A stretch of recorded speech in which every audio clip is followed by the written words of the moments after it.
Well, hello everyone. My name is Christopher. I'm with Elm Street Cultural Arts Village, and we are interviewing throughout the weeks. We've been interviewing a lot of people, but a series of people that we've been interviewing are visual artists. And today I have with me local artist Betsy Khuri, who is a ceramics and pottery, and mostly, I guess, freehand would be the correct, not necessarily wheel. Although I think you do some wheel as well, but I could be mistaken there.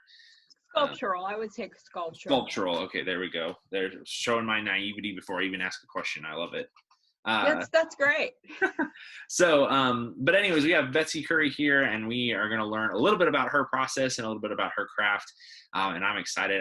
Betsy has participated with Elm Street on a couple of different levels for, a couple of years now, whether art on the green or some other activities. And so we've loved getting to learn about you. So I guess this is an interview, so hopefully more people can learn about you. So we'll kick things off with somewhat of an open-ended. Betsy, can you tell us a little bit about yourself and your craft, and then we'll just go from there. Yeah, I'm Betsy Khuri, but I think the perfect introduction was what you did. I mean, I think art is really gray. You know, like we all kind of pick mediums and do our own thing, but we also float around. And I think that's one of the beauties of what we do. We can change and meld and morph. And I primarily work in sculptural clay. So I build things with my hands, but I actually started out throwing on the wheel, and I was raising my kids. And this is about 15 years ago. A friend of mine said, let's go take a wheel class at a local facility. And I signed up and I started throwing, and everything was round, and it made me crazy because everything was round. So I would take these round things off the wheel, and I would actually change them and augment them and add to them and subtract. And I read an article about a local sculptor, Deborah Fritz, in Roswell. She was in Roswell at the time, and I was just in awe of her. She used the human form and animals, and I was just in awe of her. And that's where it all started. I just got interested in hand building and sculpture, and I'm pretty much self-taught, but I got in as many classes as I could with her before she left, and every workshop I can get my hands on and I can afford, I take from area sculptors. There are a bunch in the Carolinas that I try to head over there and, learn from them. But that's what I do. And then I also paint. So nice. Is it, I have to ask, is it the Bascom? I have not been there, but there are, what, there are so many centers around here. I mean, our area is flooded with artists and art centers, and there's a lot of funding available and just cool stuff happening. Yeah, definitely. Well, great. Yeah. So obviously we're talking about the sculpting mostly today. So I guess I dived into this a little bit, but when did you decide, obviously you got inspired, but for the sculpting part specifically, but when did it start diving into or maybe an aha moment for you where like, hey, I'm going to do this a little bit more full time and not just, I mean, we're always learning, but not just learning or hobby, but I'm going to start maybe getting into fairs or, sell my work or be a little bit more professional, if you will. Yeah, I hear you. It's funny because I grew up in a family that alphabetized their spices, and they pretty much saw the black and white in life. And it was kind of a strange thing for me because I always never felt like I fit in, like most of my life actually. And I always see the potential in anything. Some people call me a hoarder, but honestly, it's like I see something, I'm like, yes, I can make something from that. So that's what I've done my entire life. And it wasn't until, that I was 40, and probably even, 6 or 7 years ago, when I said, I'm going to be an artist. And when you decide to call yourself an artist, you become an artist. And I think it's really an amazing thing. And honestly, that day that I decided I was going to be an artist, I was an artist. And, you know, I just haven't looked back. And I went, I'm a hard worker, so I just have really put all my energy into it. And, you know, there's a lot of fear that goes around being an artist too, because I think society puts a lot of value on what we do, because I think, you know, we see things differently, but also I think we produce a lot of fear because we're so different, and we run different, we see things differently, we speak differently. So you know, that whole value thing it's a little bit scary. So when I decided to delve in, it was a big step for me, and I haven't really looked back. It's pretty exciting. I mean, and I can do it, and I think my work keeps getting better every day. What I made last week, I couldn't make 3 weeks ago, which is a pretty cool thing. Yeah. Yeah, so it's ever evolving, you know, like you're always learning new skills, you're always challenging yourself, and it's cool. Yeah. I was, when you said, you know, once you decide to be the artist, you are an artist. And a part of that step is uh, the courage that comes with that, because there is so much unknown with it. But I think what I want to dive into a little bit more is after that point, after you decide, you know, where does and you started to hint towards this at the end. Obviously, from that point, it's an evolving process. So I guess in the last 6 or 7 years, you said, what has been something unexpected that you have learned or been surprised about, that that comes with being an artist? And I guess what I meant to say there was that when you decide to do that, you have that courage to do that. I believe, and personally, that, you know, everyone should be able to be creative, and everyone should have a voice, and art is a great way to do that. And Right. in I guess in this sense, once you've done that, though, it is an evolution, you know, afterwards. So I guess I want, from your experience, from your account, how has making those choices, here's my voice, here's my creativity, you know, creativity, here's what is evolved, that maybe has been unexpected since that point?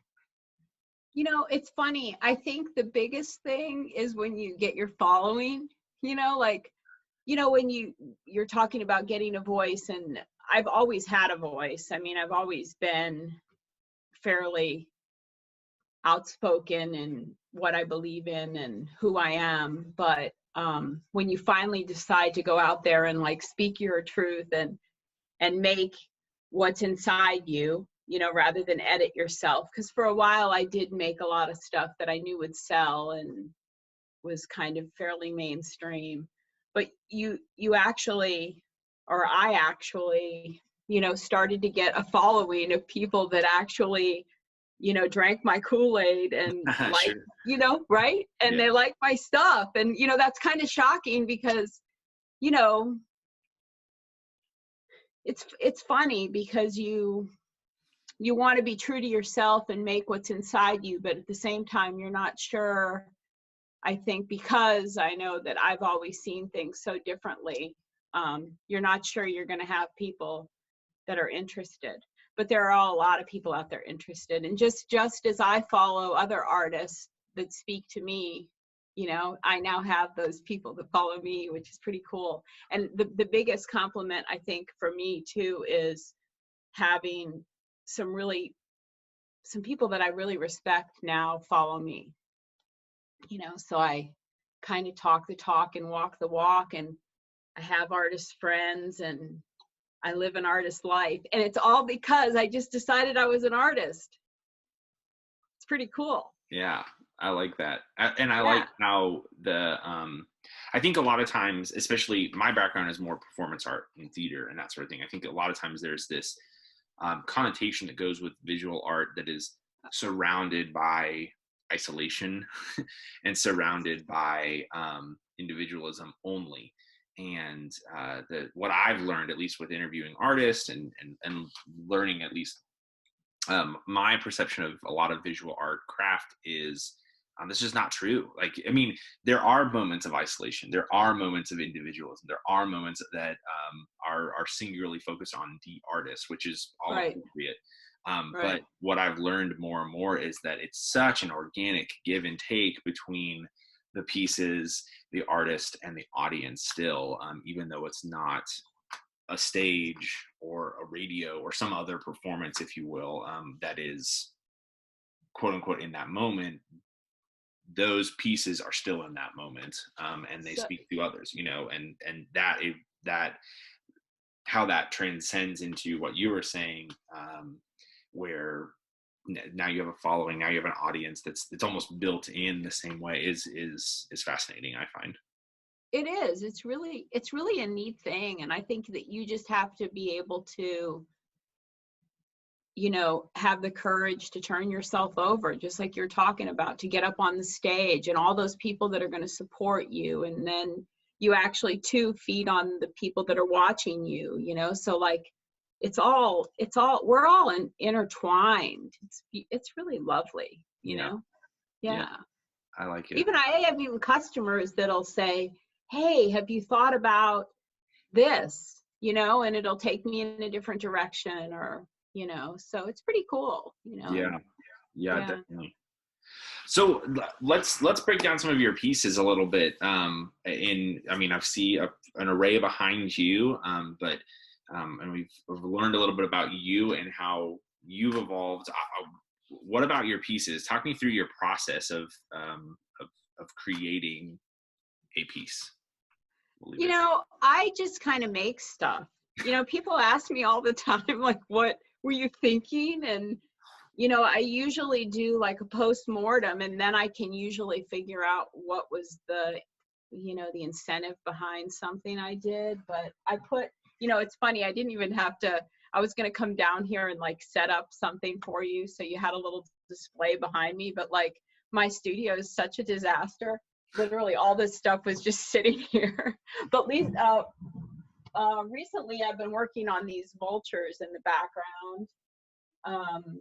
My daughter and a couple friends too I like to make birds, but they've been sending me these really great reference photos, and she sent me this reference photo, and my friend sent me the reference photo at the same time, and I made those birds that are pretty fun. I like to like combine the human element with an animal, because I think that we're so closely related, and really without each other none of us can survive. So I really like to pull animals into my work. But after I make something, and usually it's something that's kind of strange, I can usually think about like maybe something that happened in my life that that I'm kind of telling a story. And I noticed with this whole virus thing that my work has changed a little bit, just because I feel like my mojo's just different. And so that comes out in my work too, because I'm not, sometimes I'm happy when I make stuff, sometimes I'm not as happy. And I actually think sadness makes really great art, and also a lot of frustration, which when I am hitting the studio these days, I usually make something pretty lovely, just because I'm dealing with so much emotionally, and it comes out through my clay or my paint.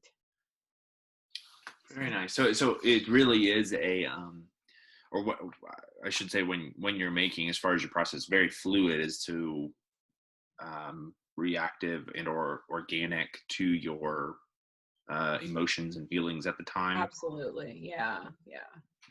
That's, and correct me if I'm wrong, but based off of what you said, what I'm hearing is that it's not that it's an intentional. I mean, especially if it's voluntarily reactive to your emotions, but there's not an overarching agenda with your pieces. However, it sounds like they tend to comment on maybe a whole ecosystem or a connectivity of all living things. Is that fair? That's really great. I wish I could remember that and put that in my bio somewhere, Christopher. That's perfect. It's true though, you know, like we're all connected, and like all these things that we're feeling and dealing with every day, you know, that all comes out, I think, in everyone, you know, and how your meal is prepared at night, you know, like it's just all life, and, you know, life takes over whether we want it to or not. And I think that's kind of what happens in art is, you know, my life is comes out in the clay, whether I like it or not. Yeah. No, that makes a lot of sense. And I have to say, in interviewing a lot of the artists, that it very much is a symbiotic relationship between, you know, canvas and artist, or clay and artist, that it's not just a, here is my product, this is what I do, and here we go, you know, and here it is, but rather a journey, and at the end of that really almost restarts and refreshes when you get that feedback, when it's out in the open. That new journey to new pieces begins after it's out in the open, but it's all connected, both whether Absolutely. And I think that's why some of it's so scary too for us, because it's really you know, like here I am, you know, like, you know, it's when I set up a show, you know, I'm like, here I am, this right. is it. This is me all in one 10 by 10 area, you know, so it can be threatening, but it's also really freeing at the same time. Yeah, it's interesting, and maybe you might comment to this. This might get a little bit deep, but I think this is true for all art forms. But I think that the business of art requires you to be fortified, and to be hard shell, and to just take it, because it's just criticism that's going to come your way no matter what. And so the business of it is build up that wall, but the craft of it, the nature of art, is how vulnerable can I be, and so when you're out there, you know, knowing that it's coming, but yet you're putting yourself out there as vulnerable as possible. Yeah. I think that's very true. You know, it's exactly what you said, but I also feel like I try to take opinions just as opinions. You know, I try to, you know, process them and be thoughtful about what people say, because I really value, especially people that take the time to tell me what they think, because it's really lovely. Whether it's good or bad, it's really a gift to us. So I try to look at it at that. And even if I don't, you know, use it and change my work in some way, it does affect my work. It's pretty cool. Yeah, no, that's very wise too. Not just to reject it, but to, again, yeah, it's a gift. Yeah, it really is. It's a gift. I mean, some people don't have filters, and you know, you take it at that, but most of the time people say things and I really appreciate it. Yeah, Whether it's good or bad, because that's what I'm looking for. It should stir up some kind of emotion in you, you know? Yeah. So let me ask, just because the authenticity behind your work, it sounds like, I could be wrong, so this really is a question. Do you work almost exclusively towards shows and exhibitions, you know, saying this is who I am and this is an open platform to or do you have opportunities for where you have commissions, and or there's maybe an exhibit that is surrounding around a certain topic or whatever, that you craft some of your pieces towards that? Is it both, or do you really try to sway one way? Or Up until this point, I've done a couple galleries where I've shown my work in galleries, but it's just been me taking my work. I'm trying, actually, it's funny because this was my year that I was going to actually do what you just said and try to go with the theme, and like I've been applying for different exhibitions, so I work in a series, so my work all fits together, whether it's painting or clay. Mm-hmm. that kind of thing. So that was my goal this year, is to kind of branch out a little bit more and do some bigger pieces. But, I've taken commissions, and commissions are really usually about the money, because it's hard to take a commission. It's just like if I called you up and said, hey, Christopher, I want you to do the Sound of Music next week. You know what I mean? You'd be like, oh, I don't want to do the Sound of Music. Right. It's better to have it like come from your head, but they pay the bills. So I do commissions, Sure. Absolutely. Yeah, definitely. Well, let me ask, how do we, if someone is interested in working, oh, no, wait, I did want to ask this question first. So the business name is Betsy O, is that correct? Yeah, it's Betsy O Art. Betsy O Art, yes. So talk about that. I think there might be a story behind that. Yeah, it's kind of funny. I actually don't. I used to not even share this at all. It was just my business name, Betsy O Art. But it's kind of interesting when you hear the backstory on it. But when I started to first make things, people would walk up and they'd be like, "Oh." And I got a lot of O's. And to me, I really think an O isn't good or bad. It's really wonderful, because O means they're taking the time to look, and they look really closely, because a lot of times the stuff I make, it does bring up the O. So that's my name. It's kind of funny. That is funny. That's that's very funny. And if anything, no, again, showing no necessary agenda, just that reaction, and pure and raw reaction. I like that. Yeah, it's like, oh, art, like, oh, oh, oh, okay, oh, yeah. Like So that that's my business name. Very cool. Yeah. Well, if someone wants to reach out, that's what I was going to ask first, is if someone wants to reach out and work with Betsy O Art, how would they do that? Yeah. I actually used to teach a whole lot. I'm fairly limited right now, and especially now in 2020, it looks like we're going to be super limited in teaching. But my work is available on Instagram and Facebook. That's where I really sell most of my stuff. I'm in a couple local shops, but I try to do most of my stuff online. And I actually have a website, but it's really awful. And I need to get working on that, because it's really not a good representation of me. But it's up there. But I would say Instagram, I feel like, is the best place to really take a look at what I have. And I've learned to show, social media has been really good to me, but I show my process. So typically by the time I even finish one of my large pieces, I have a buyer, just because people get to watch it. It's kind of cool. Yeah. So that's kind of fun. That is cool. Yeah. No, Yeah. especially, I think taking the journey of the process is, again, just as much. Yeah. Yeah. It's right. Cool. Speaking of which, with your process, I meant to ask this earlier, I know that you've been, you mentioned taking other pottery classes or other sculpture classes. Right. And, but I know you've also taken classes from, and you mentioned canvas or painting, but I know you've taken classes in other mediums as well, because I know you take King. I think you've taken a few others before that. So how does that work for you? Does it influence or create, or is it for fun? Does it speak, it sounds like it would, but does it speak towards your work as well when it comes to your sculptures, even though it's absolutely.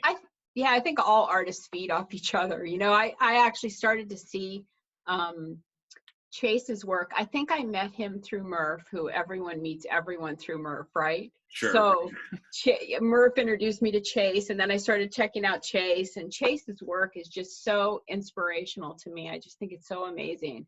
So he actually started teaching at Elm Street, and I hopped on that bus, because I think we all can learn, even if it's not a medium I'm in, it still can translate into what I do. But I've been painting, and I've really, really loved it. I brought a painting over here to show you guys that I've been working on. This is one I did in Chase's class. Oh, nice. But I think one of the nicest things about Chase, teaches us to use the medium. He teaches us how to conceptualize what we're doing, but we all come out with a different end product, which I think is all you can ask for in a teacher. Every single person's work is different, and he just does a really good job of gently guiding us. He's a great guy. Yeah, so. Yeah, I appreciate him, and all the folks at Elm Street are so amazing. I mean, we're so lucky in our community to have you guys. Oh, shucks. No, it's really. We have a lot of fun at Elm Street. I think there's a lot of, and ever growing. There's always something different that we're trying to partake in. So it's a lot. Really, I mean, there's so many talented people there. It's really a cool place to be. We're lucky. Well, we're glad that you can join us. Yeah, thanks. And there will be a ceramics and pottery studio at Elm Street here pretty soon. So maybe we'll see you there. Yes, I would love that. I would love that. That'd be a lot of fun. Yeah, our community's so wonderful. Oh yeah, I love it here. Yeah, it's really, really nice. So in saying that, I'm going to leave one question up to you, and it's totally open-ended. Is there anything that you would like to say before we go? I don't think so. I think that this year is going to change things up quite a bit, and it's going to be fairly dramatic for all of us. And I know, like, you guys too are struggling too with the whole funding process, and people are, all of us are struggling financially right now just because of the situation we're in. But I think one thing we can do as artists to support each other is to socially support each other online. That's one thing that's free and anyone can do it. And I know I try my best when I see someone that I'm really inspired by, or I really like their work, I try to promote them. And, I think there are too many opportunities out there to feel competitive with anyone. We all should be helping each other. There's enough, and our art all appeals to different people. So I think if we're all helping each other, and I know that you guys do the same thing down there at Elm Street, you're promoting everybody, and it's really a wonderful thing. You know, that's what we need to do, is just help each other. Because it's all good. And I think even when I help someone, it always comes back to me twofold, always. Sure. So, yeah, definitely. No, yeah. I very much appreciate that sentiment.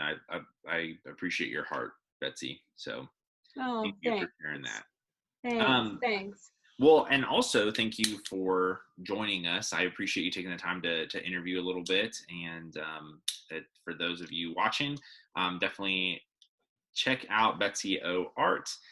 Betsy is a fantastic person and very involved in the community. So we're really glad that we're able to do this interview. But hopefully you at home will be able to find her at the next Art on the Green or other things going around downtown. She's in some local shops as well. But so check her out, and we will talk with you soon. Betsy, thanks so much for joining us. Thanks, Christopher. I had such a great time, and I actually showered today. I feel so good. It's going to be a good day. It's going to be a great day. Yeah, thanks for inviting me. I had a great time. Absolutely. Thank you. Yeah, looking forward to seeing you soon. You too.